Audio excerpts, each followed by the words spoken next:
Hello and welcome to the weekly ADM YouTube video.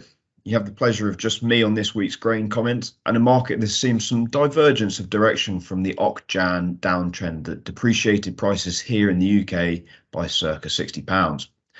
Over the last 10 days, we've seen this multi-month downtrend being tested to the upside, and in the case of London wheat, actually broken.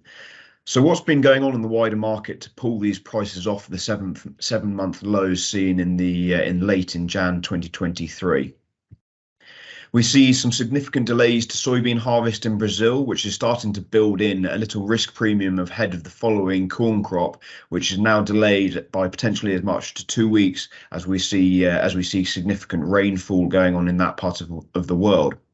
Of course, we're still well within the ideal drilling window, but with slow soybean harvest and more rain on the way, that is starting to become a little bit of a concern.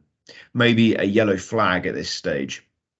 Staying in South America, we also have a progressively downgraded forecast to the Argentinian corn crop.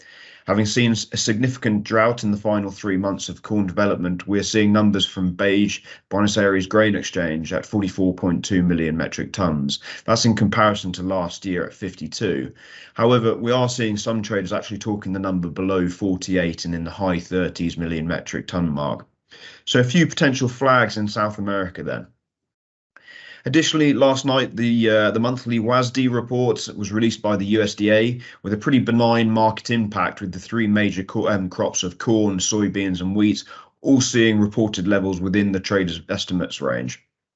Estimates for Australia were increased to 38 million metric tons production this year, in line with wider estimates on the wheat. However, Russia only saw a small increase of 1 million metric tons to a total of 92 million metric tons. Some on the ground feel that this level is closer to 100 million tons, so potentially some more movement there in later reports. The overall global increase in production of just short of 2.5 million tons additional offset the increase in consumption by 1.4 million metric tons.